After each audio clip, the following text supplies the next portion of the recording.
Assalamualaikum. Kabarnya sore hari ini? Baik, alhamdulillah. Waalaikumsalam, Bu Mega. Bu Mega, apa kabar? Alhamdulillah, kabar baik Bu Fajar Asri. Rencananya kan Ibu Fajar mau mau melakukan praktek coaching dengan model kita. Kira-kira dari praktek coaching tersebut, hal apakah yang akan Ibu Fajar Asri lakukan? Hal yang akan saya lakukan saat coaching tentunya saya sesuaikan dengan alur Tirta.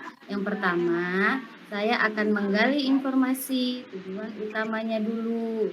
Apa harapan yang ingin dicapai dari kegiatan coaching? Lalu yang kedua, saya akan mengidentifikasi masalah terkait masalah yang coaching hadapi. Setelah itu, menggali rencana aksinya dalam rangka mencari solusi atas masalahnya. Kemudian, yang terakhir, saya akan menanyakan komitmen serta tanggung jawab seperti apa dalam melaksanakan rencana aksinya, sehingga dia dapat menyelesaikan masalahnya dengan potensi yang dia miliki secara mandiri. Baik, Bu Fajar Asri. Nanti dalam praktek coachingnya Ibu Fajar dengan coachingnya Ibu Junidar, saya akan mengamati dan menilai Ibu Fajar menggunakan rubrik penilaian coaching. Baik, Bu, supaya nanti saya bisa mengetahui apa yang sudah baik dan apa yang kurang baik yang harus saya perbaiki. Ya, ya. Jadi nanti saya akan memakai 4 kriteria yang Ibu Fajar. Yang pertama, kurang baik, kedua cukup baik, kemudian yang ketiga baik, dan yang terakhir sangat baik. Baik, Bu. Oke, terus kompetensi coaching apa nih yang Ibu Fajar akan kembangkan? Jadi, kompetensi coaching yang ingin saya kembangkan adalah kehadiran penuh, mendengarkan secara aktif, dan memberikan pertanyaan berbobot kepada coach, agar saya dapat mendorong coach saya untuk menemukan solusi atas masalah yang ingin dicapai. Agar nantinya observasi yang dilakukan lebih fokus, kira-kira dari kompetensi coaching tersebut secara lebih spesifik, kompetensi mana yang akan difokuskan kembangkan oleh Ibu Fajar, dan apa saja yang akan dilakukan Ibu Fajar untuk mengembangkan kompetensi tersebut? Nah, dari ketiga kompetensi coaching yang akan saya kembangkan tersebut, saya akan lebih spesifik fokus untuk mengembangkan kompetensi kehadiran penuh, di mana yang pertama saya akan fokus menyelesaikan permasalahan yang coach hadapi. Yang kedua, saya akan menatap lawan bicara saya, yaitu coach saya.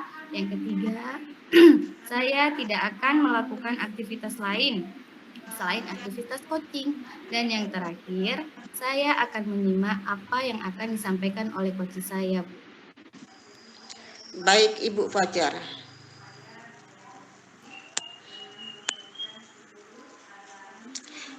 Ibu Fajar, setelah saya mengamati percakapan Ibu Fajar dengan coaching, nanti saya akan menyampaikan ketercapaian dari pengembangan kompetensi coaching yang Ibu Fajar lakukan. Ada beberapa ketercapaian, yaitu indikator keberhasilan dari kegiatan coaching ini adalah coach mampu menyelesaikan permasalahannya berdasarkan pemahaman, kemampuan, dan kompetensi yang dimiliki. Seorang coach dikatakan berhasil melaksanakan coaching jika coach mampu menggali ide dan potensi coach dengan baik tanpa memberi bantuan ide atau solusi dari permasalahannya. Baik, lanjutkan.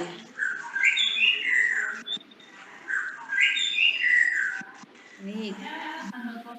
Jadi kebetulan hari ini, Bu, saya sudah janjian sama coach saya. Jadi nanti Ibu bisa melihat dan mengobservasi kegiatan coaching yang saya lakukan untuk mengetahui kompetensi coaching mana yang sudah berkembang atau belum pada diri saya selaku coach.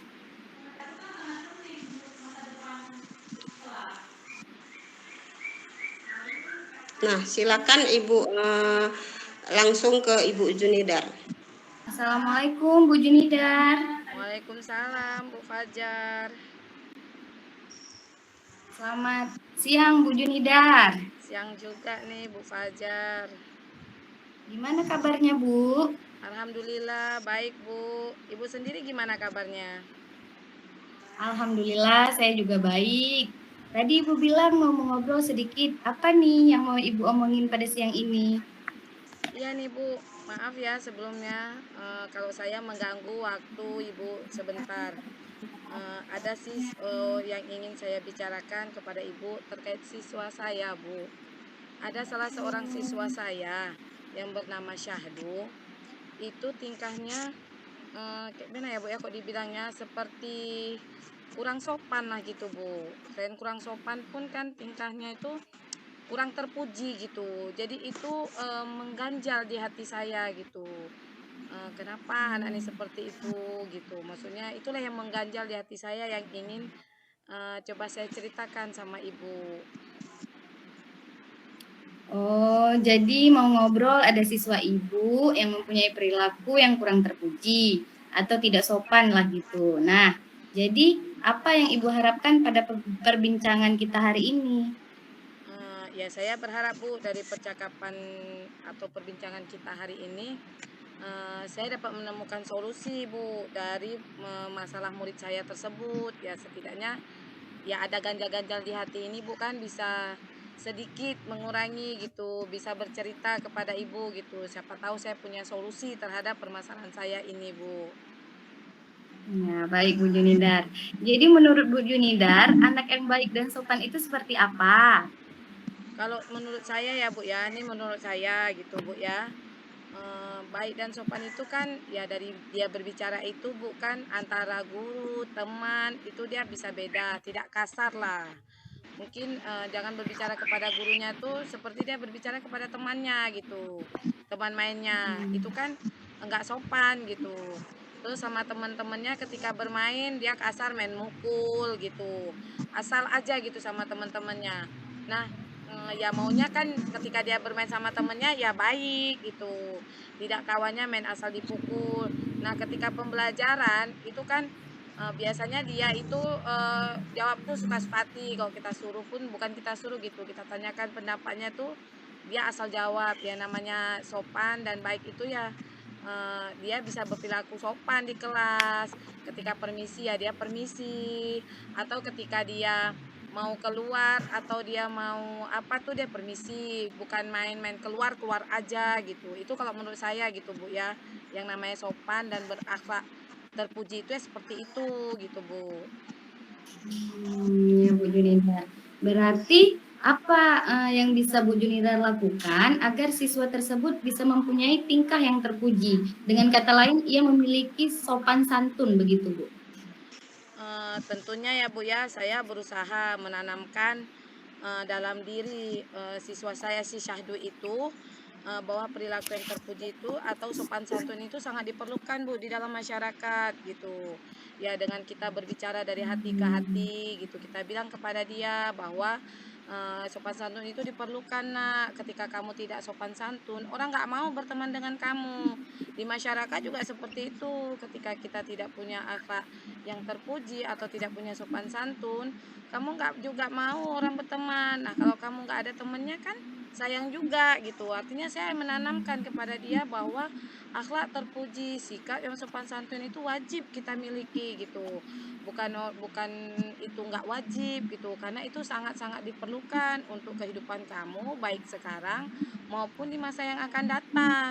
Nah itu yang saya tanamkan ke dalam dirinya, bahwa sikap itu enggak hanya di lingkungan sekolah yang dia terapkan, tapi bisa di lingkungan masyarakat gitu.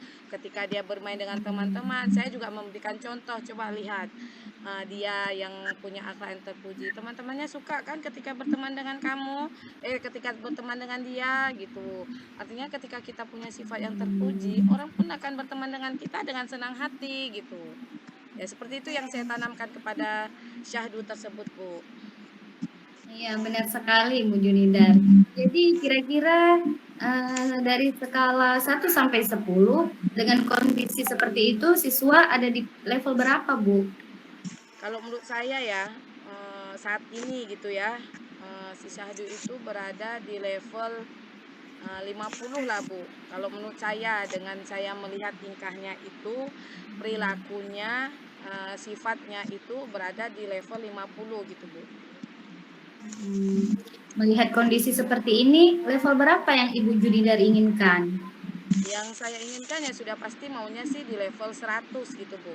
Tapi kan namanya manusia, tak mungkin bisa merubah dalam waktu yang cepat gitu. Minimal sekali saya berharap kepada syahdu itu, dia punya di level 80 itu udah syukur alhamdulillah kalau menurut saya gitu, Bu. Baik, Bu. Rencana apa yang akan Ibu lakukan agar memperoleh seperti yang Ibu harapkan?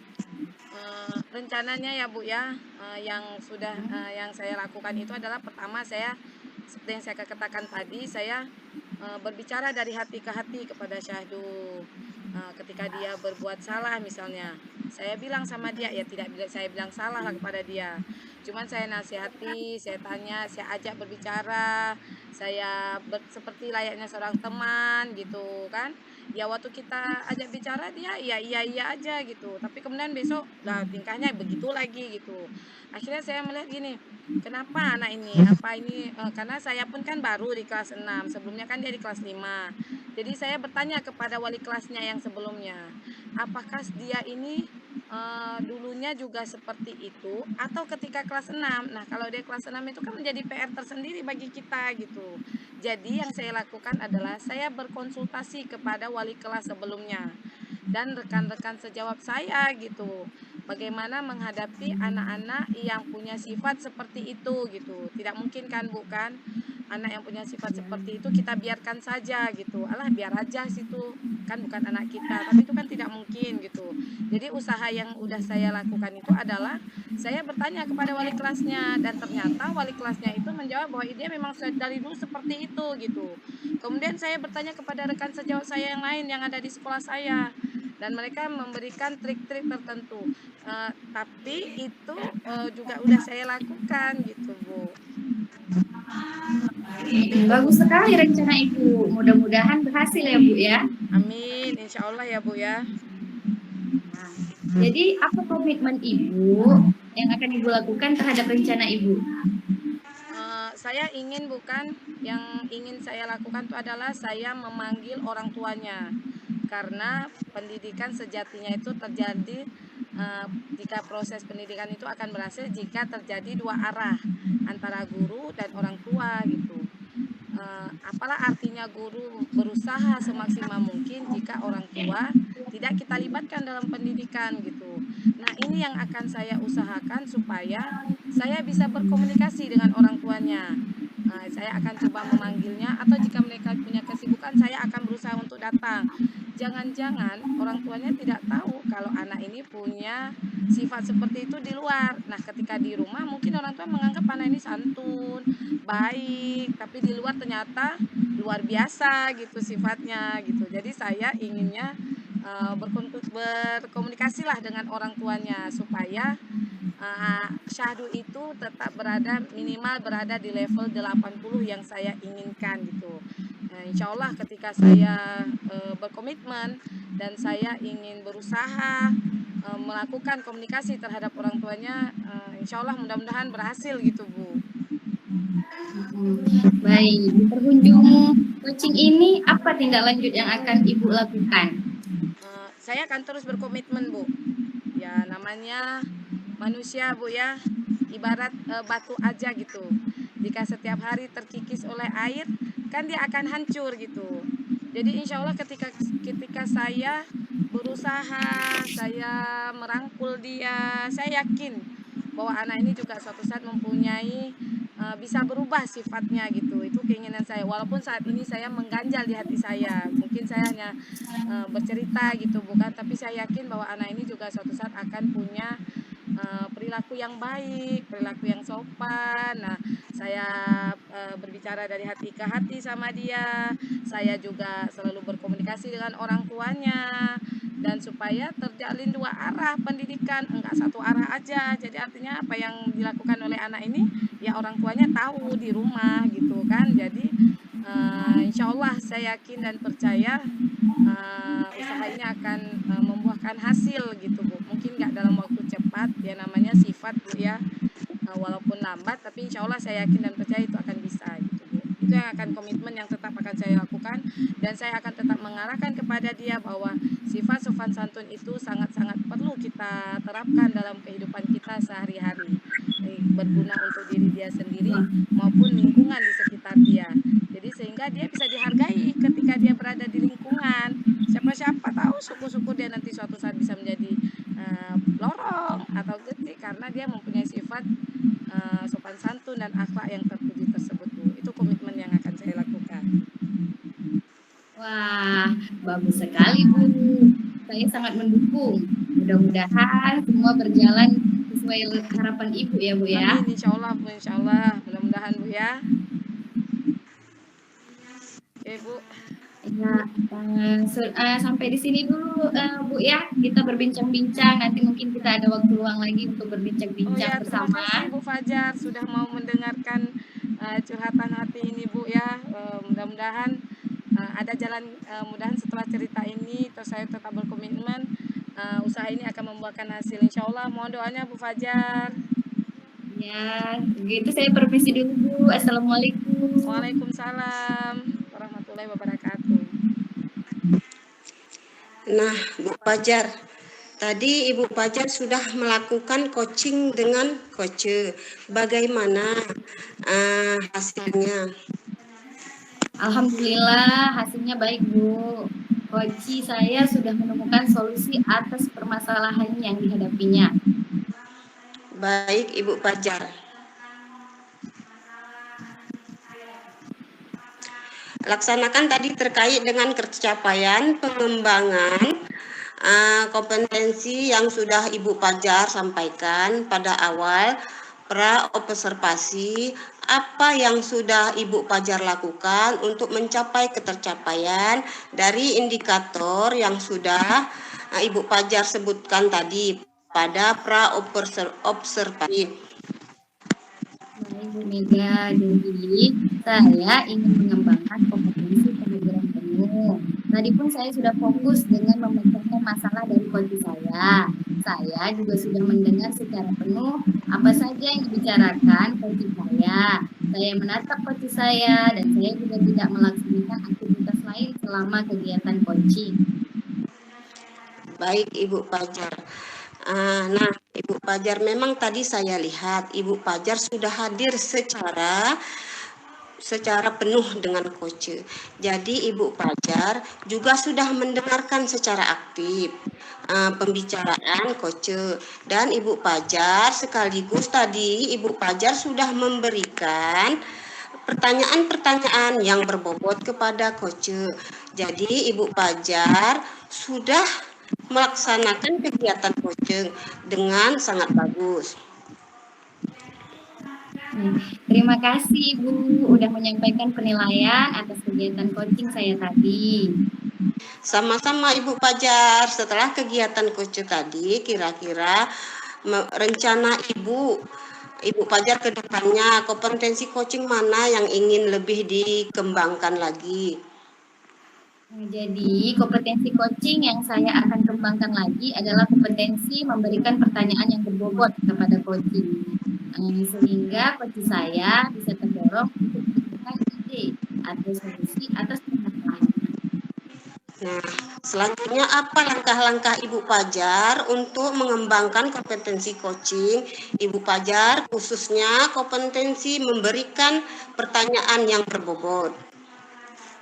Langkah-langkah yang akan saya lakukan yang pertama adalah saya akan melakukan refleksi diri untuk mengetahui kekurangan apa yang ada pada diri. yang harus saya perbaiki ketika melakukan coaching. Kemudian selanjutnya dari hasil coaching ini, saya akan mencari referensi bagaimana cara melakukan coaching yang baik.